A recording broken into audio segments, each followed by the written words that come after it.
Can you read that? It says immersive. Immersive game box. Yeah. And the instrument you're at. But I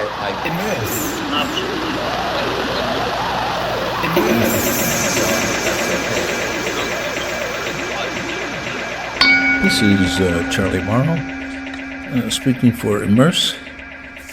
Today's guest is David First. David First is a many-sided composer, musician. He's played in Dead Cheese, a hippie guitar band in his youth, performed with Cecil Taylor in Carnegie Hall, produced many records of minimalist drone music, some of which were released on Phill Niblock's XI label. He's played in rowdy bar bands, led the no-wavish band, the Notekillers, which had a significant influence on sonic youth. And he's even conducted a Mummer's String Band in various Philly parades. The Village Voice once described him as a bizarre cross between Hendrix and Lamont Young. Think of that.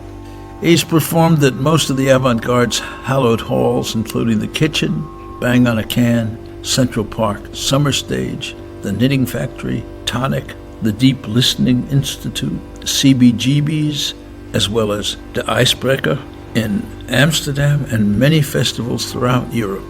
Other projects include working with the sonification of the atmospheric phenomenon known as the Schumann Resonances and human brainwaves, and other esoteric projects such as the Western Enisphere, a drone and micropulse acoustic-electric ensemble.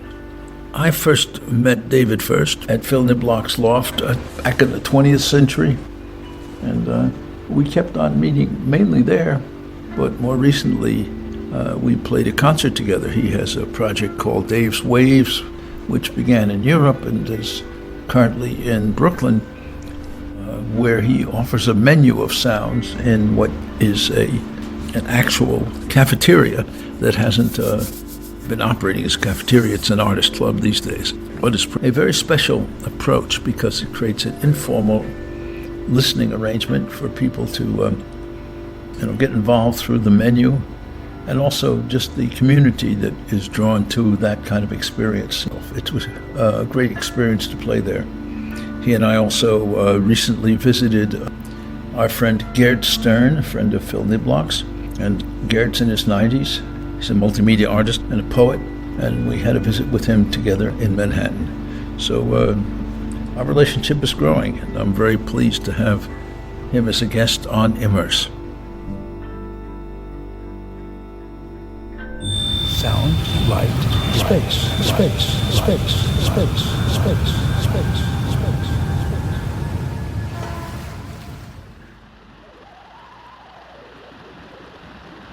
I'll start as though this was the beginning of the show.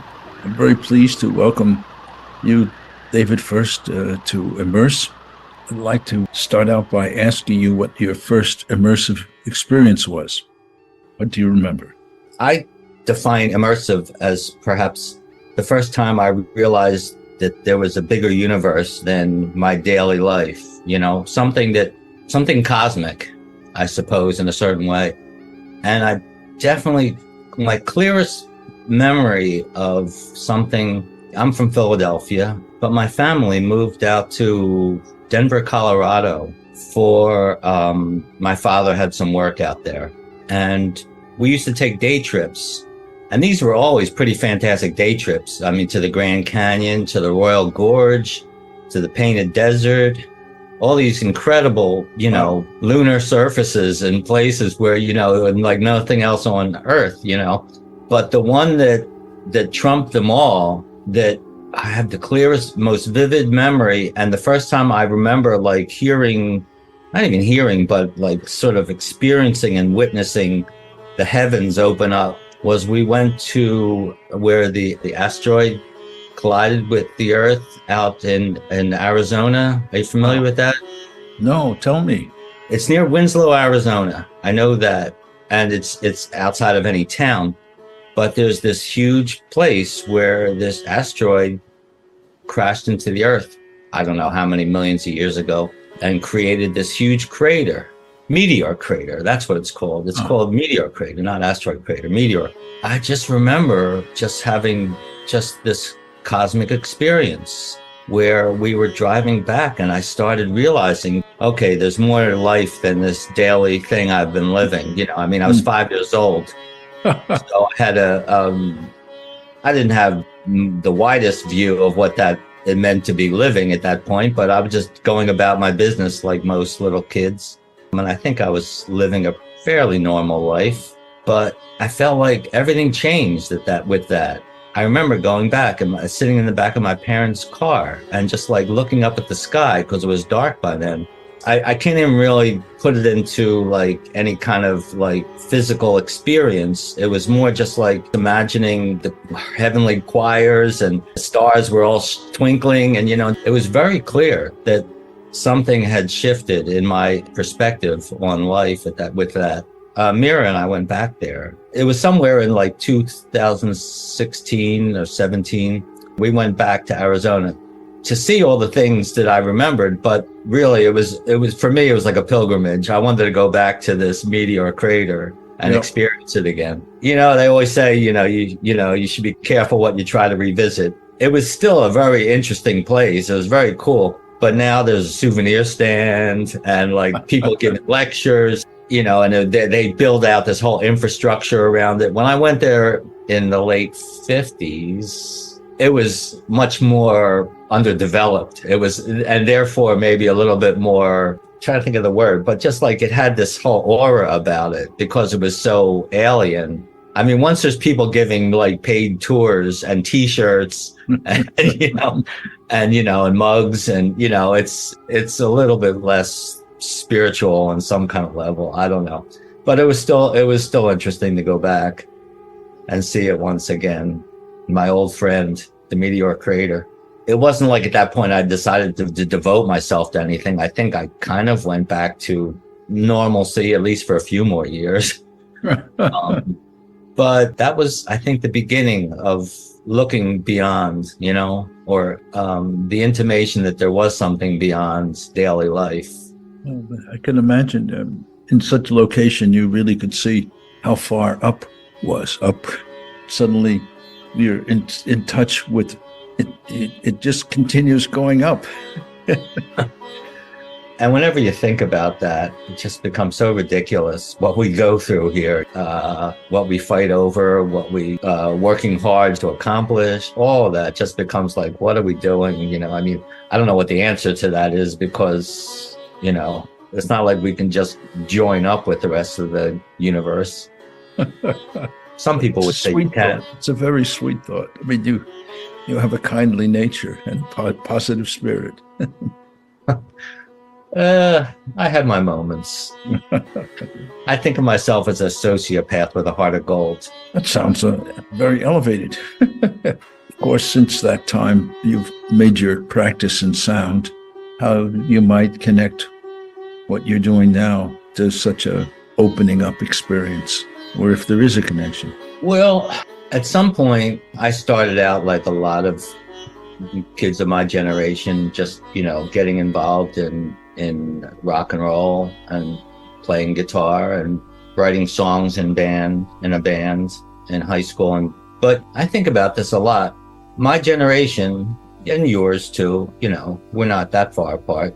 I think we experienced the beginnings of something that the generation before us there's no way they could begin to understand, just because of the chemicals that were being invented, that we were, you know, playing around with. So we were kind of on our own in a certain way. There was nobody to go to for advice or guidance or anything, because our parents had no reference point for it. You know, we became like another creature in a certain way. Do you know what I mean? I do. Well, the whole psychedelic revolution that I came up during and survived and thrived as a part due to, I think, we took on challenges. I mean, I don't want to romanticize it. Every generation has their challenges, and our parents faced probably even more difficult ones. But this particular one, this one that involves I dare I say, exploring our minds and trying things and going places that they couldn't imagine.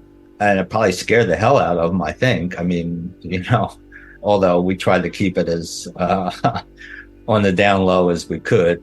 So, but that became a large part of the musical search. And I started loving anything that had that kind of expanded sense of time, expanded sense of tonality, music from all over the world. That was another thing that we were possibly one of the earliest generations to be able to experience, recordings from other cultures that were readily available. The sonic world had been studied and recorded, and sound was following. Yeah. I mean, today you can hear, at the touch of a click of a mouse, you can hear anything from anywhere at any time. And it wasn't quite like that. You had to go down to your local record store and risk spending a couple of dollars on something. That's true. But at least we were privy to it all. And I was right there in it. I just loved, I don't even know what it was that attracted me to these, there's no other way to say it, drones and minimalist tendencies. I think it just came along with the territory. That first generation of psychedelic musicians, rock, the psychedelic rock musicians, most of them sort of had to give up the ghost after a few years because you can't really stay there in that certain way, I think. But I stayed attracted to that notion or that feeling, even more than a notion. And when I felt like that had come to some kind of end, I was lucky enough or open enough to begin a step into what I considered the next inevitable step in my particular definition of psychedelic music, which was the more the freer jazz movement. I found that was something that was like a next step in that whole idea of immersive, going all the way out as far as you could go sonically, physically. There was a great meeting between the physicality of it and what those sounds that would be created out of taking it to that furthest edge that you could reach, that was appealing, I guess, to somebody such as myself. And I'll use the word, immersed myself in that for a few years, for sure. And I loved playing it. And that was sort of the beginnings, I would say. That takes me up to my early 20s. When you say playing it, do you mean on guitar or what instruments? Yeah, that was still guitar. That was, I found ways that I felt were analogous, that I also felt were a bit unique, I suppose, to be honest. And I really got into that. Well, I'm sure it had your unique musicality in it. I mean, you're always you and an evolving you, and you have a certain musical understanding, a way of hearing, and a way of making sound that forms a practice. Well, I use an expression that I came up with in my mid-20s for my band at the time, Notekillers. Same animal, different cages. Yeah, nice.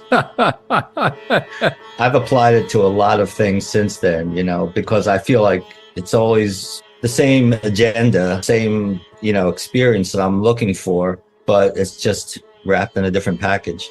And that goes for whatever instrument I'm playing, whatever genre I might be exploring at the time. Yeah, I mean, at some point I realized the only thing I really wanted to study was me. I know that sounds sort of self-centered. I guess it is, but if you want to be an artist, you spend time exploring, of course, your precursors. But at some point I realized, okay, I don't want to spend my life worshiping my heroes, although that's part of it, but I wanted to, dare I say, become one of my heroes. That sounds, well, what else can I say? If not now, when? And if not me, whatever that expression is. I mean, I just felt like I wanted to, it was all or nothing, You try to do that with as much humility as you can muster, but that's the goal. That's the only goal that felt worth it to me. And in a certain way, that's why I left that world of free jazz behind. It was almost because I honored it so much that I felt like, okay, you know, the people who I admired and idolized and bought all their records didn't feel like that was possible to become one of them in that music. It just didn't feel proper. To a certain extent, they had already done everything I could imagine doing.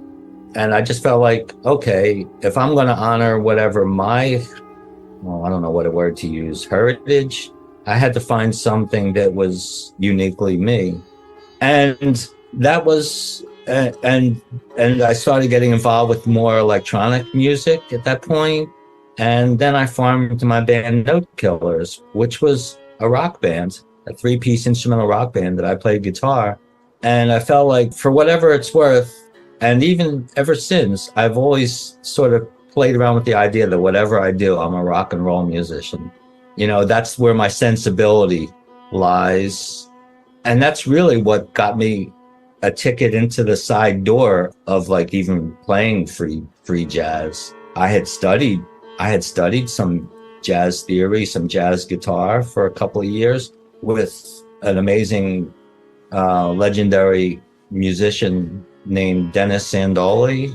I don't know if you've ever heard that name. He's like, yes, he was a South Philly legend. He was a New York legend. He was known all over. He played with a lot of big bands, but he retired at a certain point and devoted his life to teaching, including, as the story goes, John Coltrane, which was what at first attracted me to Dennis. And I studied with Dennis and I was devoted to the lessons with him. But I never thought of myself as a jazz guitarist, and I never even wanted to be a jazz guitarist. I just liked the theories and the expanded harmonic sense and the idea that it would improve my technique for whatever. I was a little bit lost at that point, to be honest. I don't know if I even knew what I wanted to do, but I knew I wanted to expand my vocabulary. So I studied jazz guitar because that seemed like the next logical step. And to study with somebody, Dennis was unique in the sense that he was all about your creativity. He wasn't trying to make me into a bebop jazz guitarist. So he was the one who suggested I buy the Hermann von Helmholtz book on the sensations of tone. Yeah, he knew about that book. There was the Dover English translation. That's right. I still have that copy. Pages fall out whenever I open it up, but it still has a lot of meaning for me. And I've consulted it since. There's a lot in there. Even crazy stuff like flame speakers. Well, it's so amazing, that book, the fact that he was doing that all with mechanical devices, you know. There was no electricity. There was no, oscillators. No electronic oscillators, so it was... Right, exactly. I mean, because clearly if you had a hose with water going in it, that's you could modulate it. Very true. I mean, yeah, of course. I mean, Pythagoras' experiments didn't include electronics either. Not those kind, but there's been recent excavations that showed that voltaic cells were used in the ancient markets of Greece and such, because it was used for plating metal. So they had actual electric cells, but the general purpose of it was to transfer metal ions onto the surface so that you could gold plate or silver plate on the metal surfaces. But they definitely were messing with electricity early on. Wow. But for a practical reason, I mean, to make, so to speak, more valuable objects. Sure. And do you know that, what's the name of that book? Anyway, yes. It seems to be, I'll send you a link to it. What's it about? It's about how artists are always the next to start to mess around with any scientific convention for their own purposes. That's interesting. It'll come to me before the end of this, hopefully. It's Douglas Kahn. Oh, I knew him. Yeah. So, yeah. That and was it continued from there. You continued from those guitar lessons and having such an extraordinary teacher who opened your mind up at the same time as not nailing you down to one particular style to play. Yes. I was already starting to play around with microtonality a little bit. I had discovered Harry Parch and that Charles Ives quarter tone album that came out on some budget label, but there was quarter tone piano pieces. Maybe it was on Folkways. Could have been. I'm not sure. Odyssey or one of those labels. Oh yeah. And that was an ear opener too. The idea that, okay, when you come up playing guitar, and especially at that point in the history of the evolution of guitar playing, it was all very blues based still, So there was always this notion that there was something beyond fretting the notes straight on. There was this whole tradition to draw upon of bending strings. Right. So that was always part and parcel of the musical vocabulary. So the idea of microtonality, formalizing that idea, calling it something was an interesting It was always there, but giving it a name and focusing on. Right. In fact, I did a paper for Leonardo Music Journal a few years ago on Muddy Waters. Oh, wonderful. I picked the one song that turned out afterwards was his favorite song, which kind of blew my mind, called the Long Distance Call. Oh, yeah. And for part of the paper, I analyzed a couple of his. Now, he didn't bend strings. He used the other method for achieving the subversion of the tyranny of the frets, you might call it. He used the slide, which was the other way to do it for those blues musicians. And I frequency analyzed what they call the blues third. Mm-hmm. And I analyzed two of them from two different parts of the song. And in both cases, he nailed the 6/5. The ratio of the minor third in just intonation, right on it both times. It was pretty interesting to find out. So the idea that you could sort of calculate the blues always kind of fascinated me, too. I always wanted to understand things from both extremes, the intuitive study of feeling and the mathematics that could go into that. What was the mathematical framework of the blues that you're referring to? The idea that the blues third could be codified. It was the blues third, which is a 6/5, which is higher than the equal tempered minor third by like 16 cents, so you can't find it on the instrument. You have to find it by bending. I have no idea what they called these things. I don't think they had the vocabulary to call it. I mean, they called it the blues third or something such as that. But it was something that was passed along somehow from musician to musician, from town to town. And that became part of the new vocabulary of music for players and of all types ever since. I mean, whether you're talking about jazz musicians or blues musicians, a lot of Lamont Young's early pieces had blues connotations. Yes, they did. Well, wasn't he a sax player? Yeah, sure. Mm-hmm. So, I mean, he used to the idea of putting his fingers, over the holes in such a way that he can do the equivalent of bending pressure. Also, yeah, of course, yeah. Embouchure, explorations. Well, he's a fascinating character. Yeah. Focusing on your growth, and it's interesting how you pass through these various communities without losing touch with them, but continue to have respect for them and then grow your own wisdom. That has its upsides and its downsides. I always feel like I can relate to a lot of different qualities, which is very helpful in exploring how to bring things together. I always a little bit feel like an outsider, though, because of that as well. But, that comes with the territory, I think.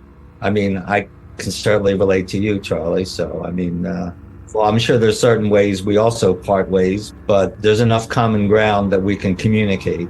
So that's all I look for. We played nicely together. Oh, yeah. That was beautiful. Yeah. Well, I think that there's special frets in the air. True enough.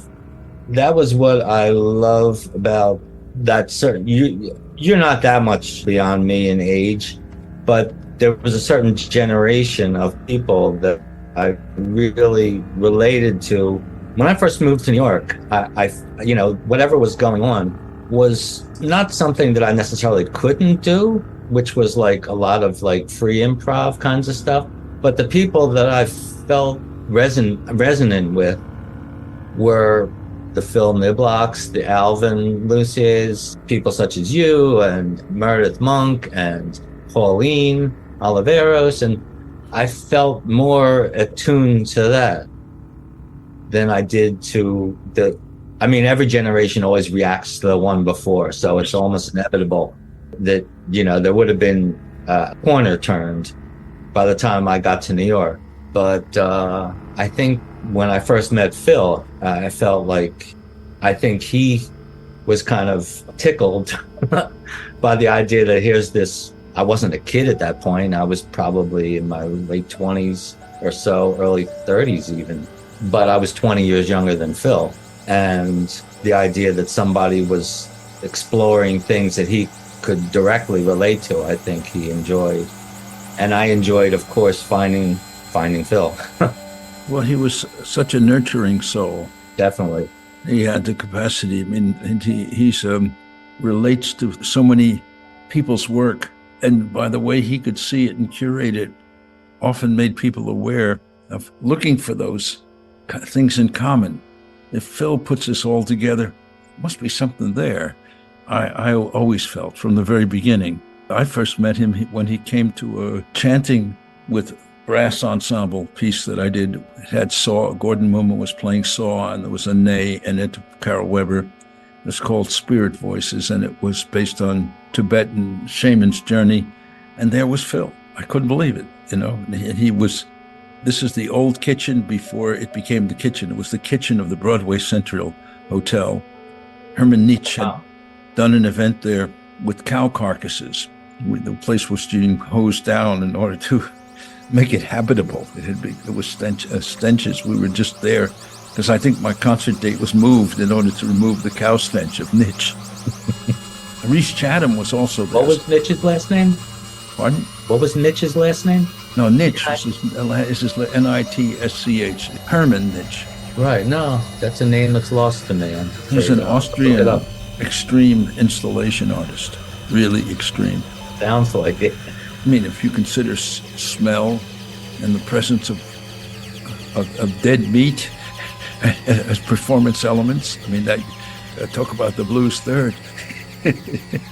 That's Nietzsche. Interesting reading about him. He has a whole museum dedicated to his work now. Austria. In any case, Phill could relate to what I was doing. And he said, would you like to do a concert at my place? And so I wound up performing in his place as one of the first artists in his series. And that was my concert there was one of the very first of what became the kitchen. I don't think there was more than a handful of people. So I was right. That was a strange moment because Reese Chatham was there. Reese was a teenager at the time. He was quite interested. He was working as a harpsichord tuner. So he was obviously into the power of various tunings. I mean, he was tuning. He could do mean tone tuning. He could do a variety of harpsichord tunings, but he was able to hear larger. And he was at that point exploring multiphonic singing. And so he was listening to the tuning of his own head. So he was quite the unusual teenager. Yeah. And there was Phill. So I think the fact that he remained very steady. I mean, he showed up in Vermont here on a bicycle. I mean, he was capable of long distance cycling and just extreme. I remember him on his bike. Yeah. There was no way to hold him back. Yeah. And getting back to what I was saying about our parents. So, of course, you were lucky. You had your parents, your support, at least until a certain point in your teenage years. And then, like I said, I felt kind of like I was on my own. I mean, even if it wasn't a physical reality of being on my own, there was still this sense of, okay, I have to figure things out myself from here on in. I mean, with some help of some peers and some influential books. Okay, my point was that when I met Phill, and I always kind of thought to myself, I always considered Phill my New York father, because he kind of took over. It was like, okay, this is the person that's going to show me the ropes from here on in. And he did that for, me and many others till the day he left us. He's still doing it. He just happened to move his spirit to another location. Well, that's very true. That's very true. What do they say to pub? It's your good deeds that remain behind forever. And he was a man of good deeds. There's so many things about him that were something, and he was always buttoned up about the way he did things. So he was a remarkable person. I didn't listen to your podcast with him until after he passed, and it was an unbelievable experience, and I'm so grateful that you did that, because it's like having Phill in the room with you to listen to that. It was hard to listen to at some points because it almost gave you the feeling that he was still here. By listening to that, you can create that illusion for yourself if you want. So it's a very valuable thing you did there. I'm so glad to hear that. By, capturing him. I don't know when exactly you did that, but... It was 2 different interviews. But it was within, a recent... Yeah, recent, yes, very recent. Yeah. Well, it's also, though, I don't know, you haven't maybe met Bart, who works with me, Bart Plantinga. He montages the shows and he does the scoring of them. He's a radio guy and a poet. He lives in Amsterdam. He had lived in New York for many years. His name sounds familiar. Yeah, his parents brought him and his brother to New Jersey from Holland when they were little kids. And so he grew up in the U.S. And then he went back after he already had been with, WFMU. Was a book editor and performed in the East Village with poets and stuff. He has a very lovely writing style. He's written books of lists and his books on yodeling, I think, well, you'll be fascinated by. I think all these characters had the capacity to listen as well as to make sound. And there's something about the listening and making sound. If I could drift off the subject just for a moment, my mentor and inspirer is Jerome Rothenberg. He's still with us. He's living in California. Was born in December 11th, 1931. But we've done everything. We made New Wilderness Foundation together. I was his sideman. I walked, and played music with him throughout since we met way back in the 70s. And I had to write what I thought. Bart is very good. So he said, well, what do you think is special? How did he attract you? And what got you to be having this lifelong thing? And I said, well, because he listens and hears and makes sounds. And there's something about that when he's writing and creating his work in this circle of listening and hearing and creating. And it was what I wrote down. And I thought that's what happens with film. You could see it in his films. He had just this patient eye, and he had this patience with observing. Sure. And as long as we're talking about the mentors of mentors, I've visited Gerd Stern a couple of times in the last year. Oh, I'm so glad you did. He's a friend, and yeah, I know. And we've talked about you, and the connection.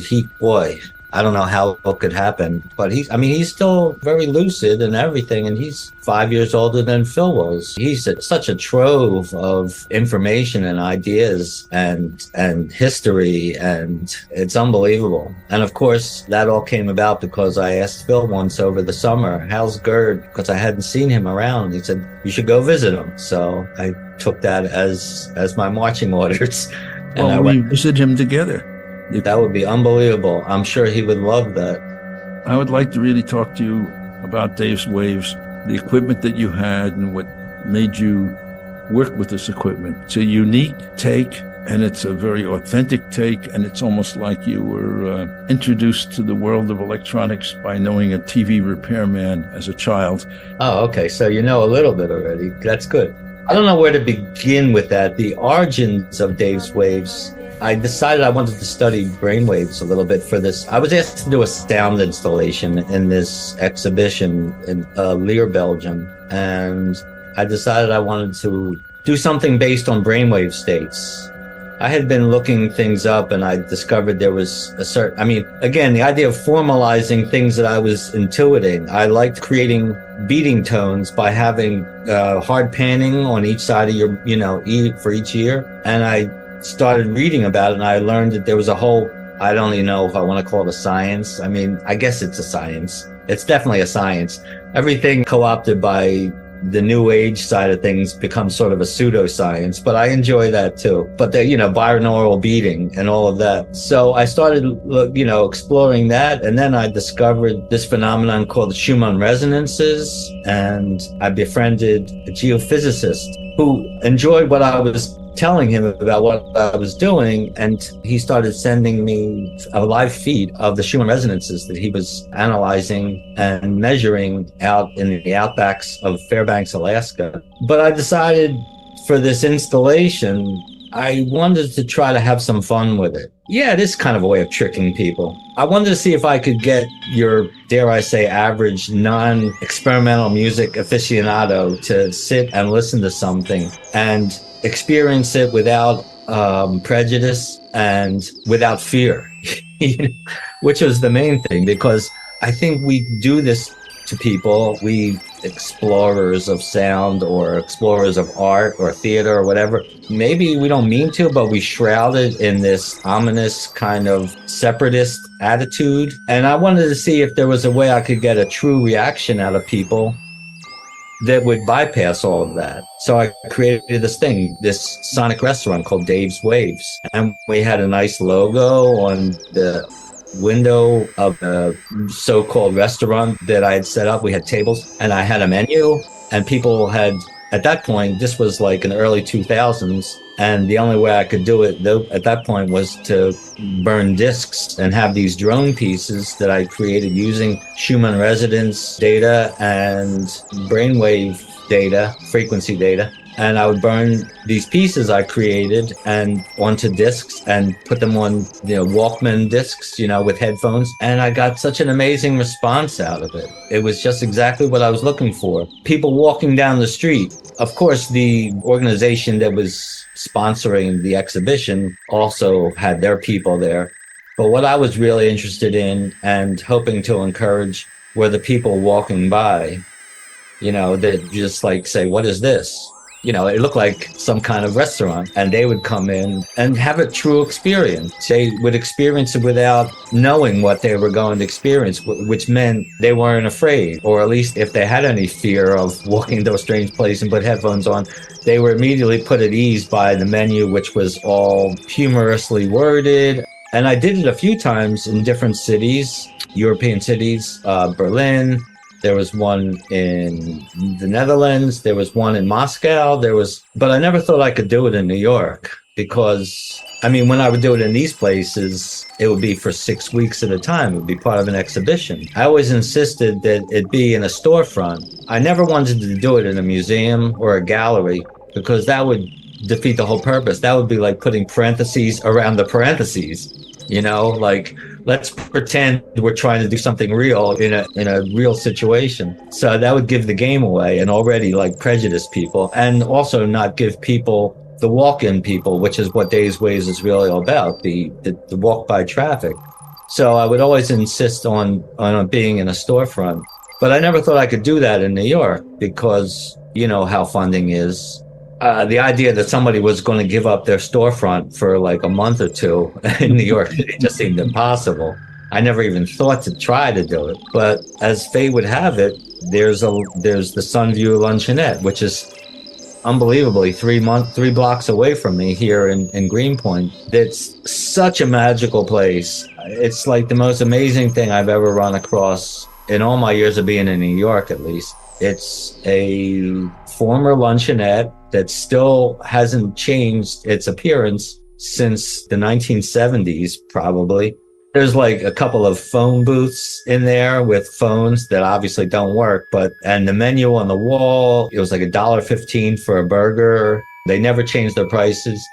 as an actual working restaurant, luncheonette, a lot of people in the neighborhood used to hang out there, you know, the artists and musicians who populate Greenpoint. And it was a Greek couple. It was their whole life. They started at 7 in the morning and ended 11 at night. If you wanted to visit them, you went to the restaurant, you know, and that was their socializing.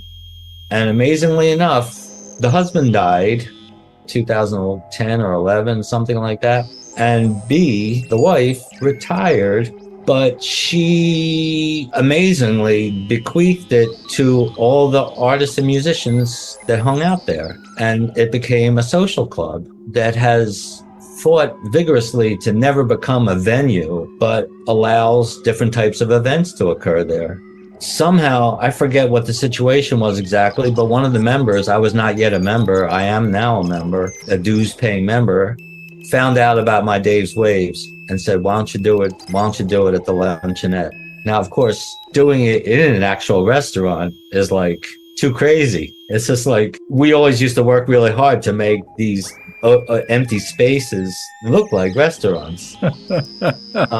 But here I am presented with a counter and booths and all the mechanical details of a restaurant. The only thing was I had to modify my vision for it. I was not going to block out whatever was happening there for 2 months. But what it did allow me to do was doing it for a whole weekend. And I actually did it for 2 weekends my first time.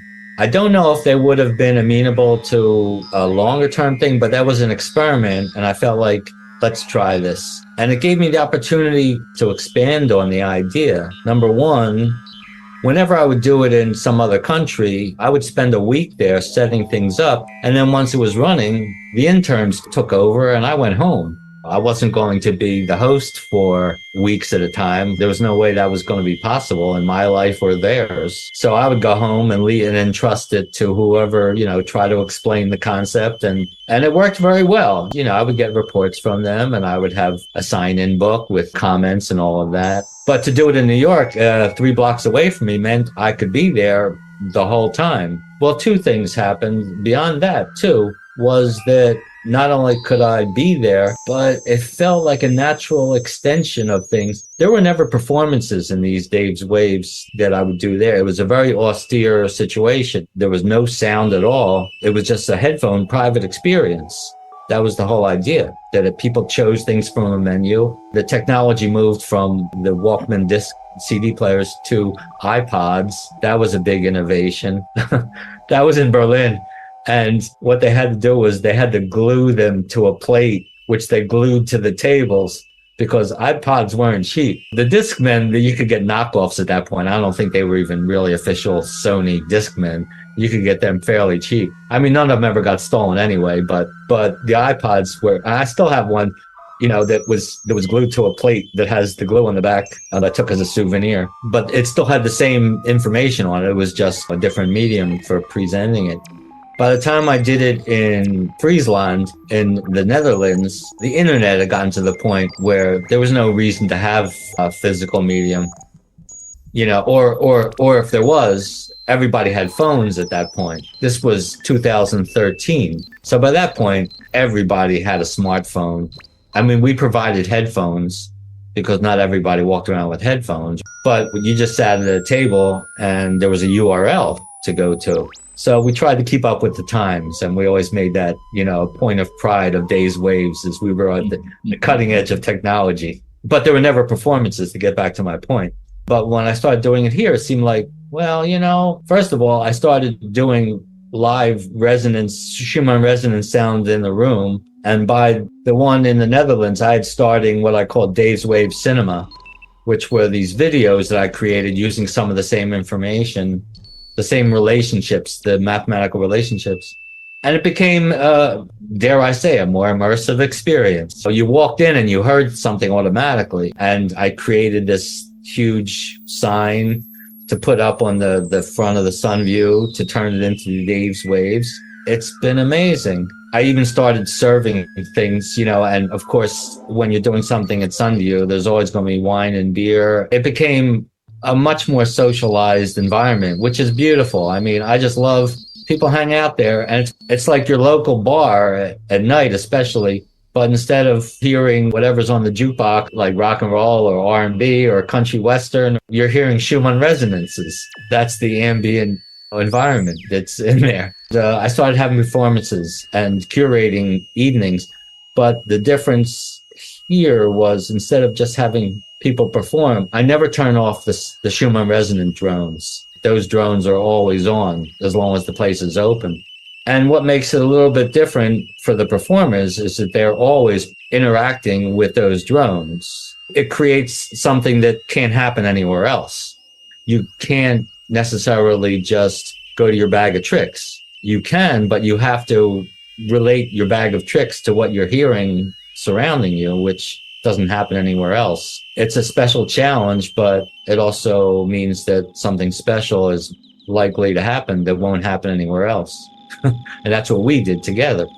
As far as the instrument I play there, that grew out of, my father was not a musician at all. He liked his music.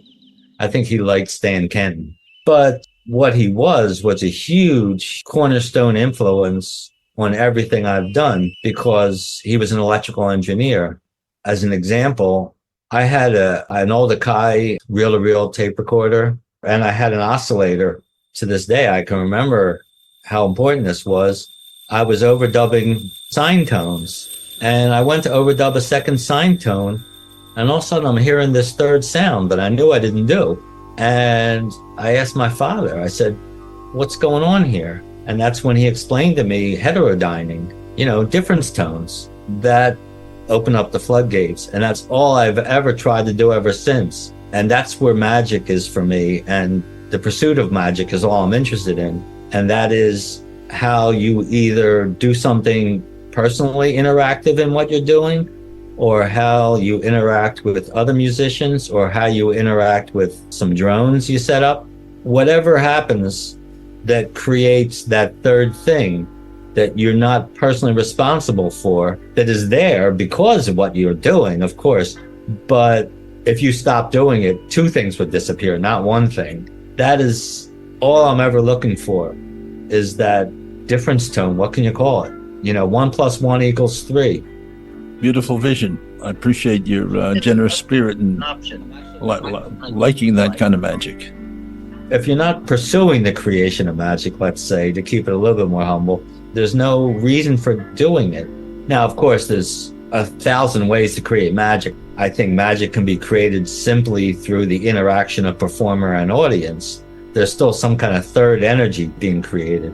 But for me, the idea of making a sound that sets into motion something that's not coming from inside of me.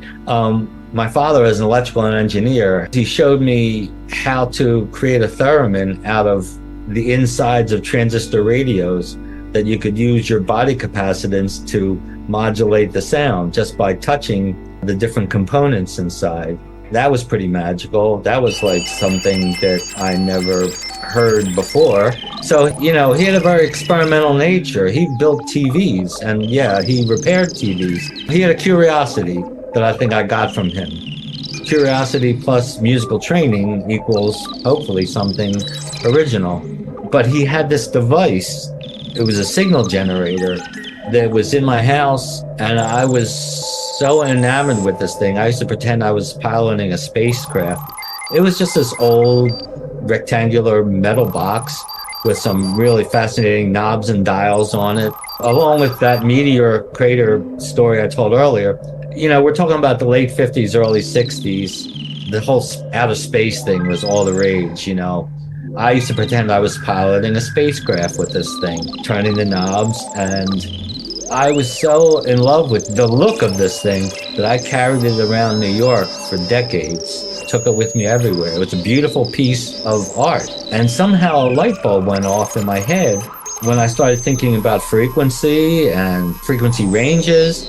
I started thinking about what would happen if I dialed in the frequency range of this signal generator, which starts above the range of human hearing. The lowest band on this thing is 50,000 hertz.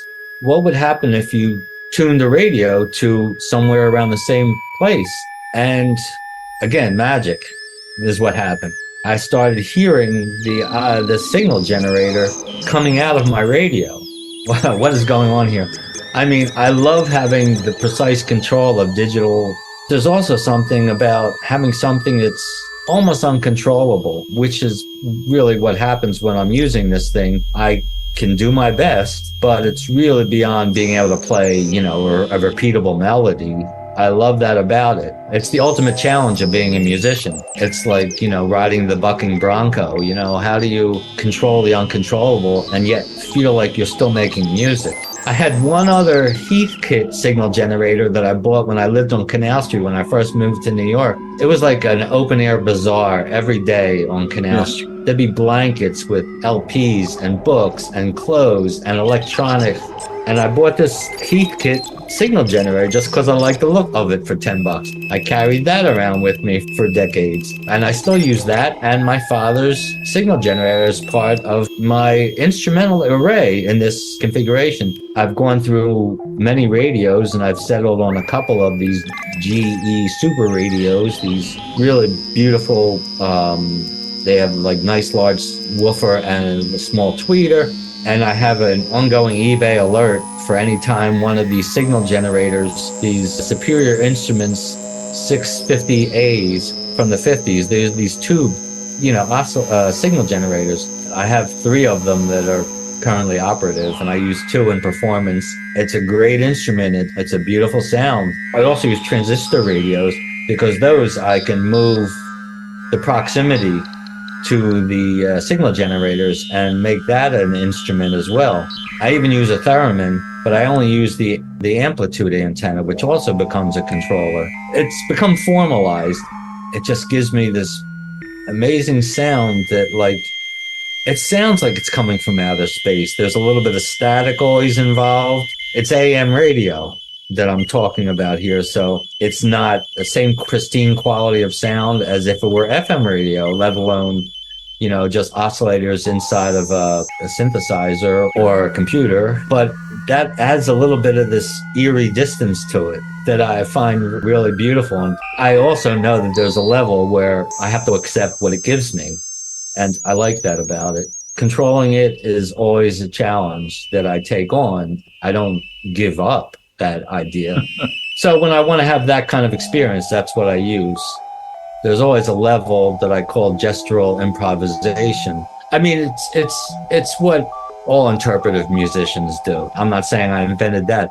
What I'm trying to do is raise that to the most important detail, that's where the music lies, period. Not just okay, you can interpret Bach your way and I'll interpret my way. It's raising that to the most important level of detail, the interpretive element, so that it almost doesn't matter what the note is, because what you're looking for with that note is the most important thing.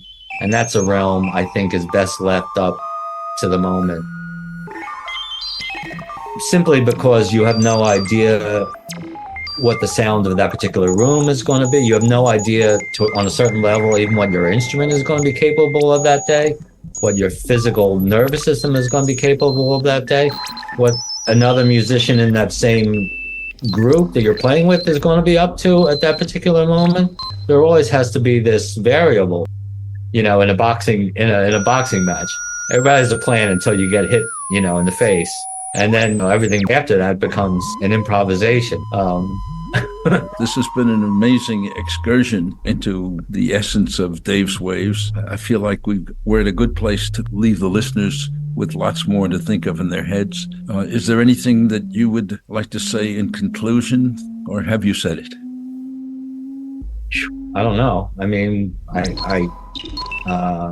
we did cover a lot. I mean, we covered a huge amount. I think it was all quite good. One completely, I think, related question. It seemed to me that Mira plays a very important role, and I'm wondering how her listening and her reactions all fit into your growth as a musician, because you have a great sharer there, a very empathic and thoughtful, bright person walking, doing this life dance with you. And I wondered if you could speak a little of how that has maybe affected what you're doing. Mira is, well, first of all, she's the most loving person I've ever known. But on top of that, she's the perfect combination. She's not a musician, but she's tuned into music beyond the capabilities of most musicians I know.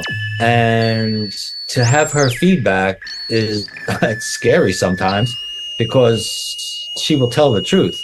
Thankfully, the truth is more often than not something I'm happy to hear.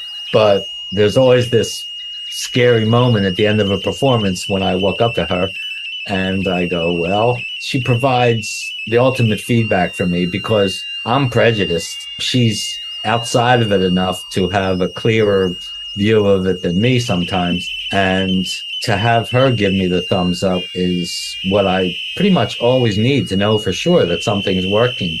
She's the life partner that I never even imagined. No, thanks for sharing that. Well, I think at this point, thank you very much for sharing so much of yourself and for all of your work. I've been very pleased to be there with you. So we'll say goodbye for now and to be continued. Well, I can't wait till be there with you means being in the same room with you. That would be great. Let's face it, now or soon, let's say. Yes, now or soon. We don't know. Right. I'm all for now or soon. Okay, great. This has been fun, Charlie. My pleasure. Bye now. A million faces pass before your eyes. This was fun. I think we did a pretty good job. Immerse is pleased to be sponsored by the esteemed avant-garde record label Recital, run by Sean McCann in Los Angeles, California. Over the past decade, Recital has published both archival and contemporary sound art, sound poetry, and new music. Collaborating closely with Charlie Morrow and the Charlie Morrow Archive over the past few years, McCann and Morrow have published over a dozen vinyl records, CDs, and books from artists such as Dick Higgins, Alison Knowles, and Tardos, Derek Bailey, and Morrow himself. Last year, a wonderful sound poetry box set and book edition celebrating the 1980 International Sound Poetry Festival was published to critical acclaim. As a listener of Immerse, Recital offers you a 20% discount off of your next purchase from them. Please visit recitalprogram.bandcamp.com and enter the promo code IMMERSE to claim your 20% discount. Thank you. This is Immerse, the podcast and book. We are delighted to have you join us. Immerse is produced by Charlie Morrow, Sean McCann, and Bart Plantenga for Morrow Sound, Vermont and Helsinki, and Recital Edition, Los Angeles. Immerse, immerse, immerse.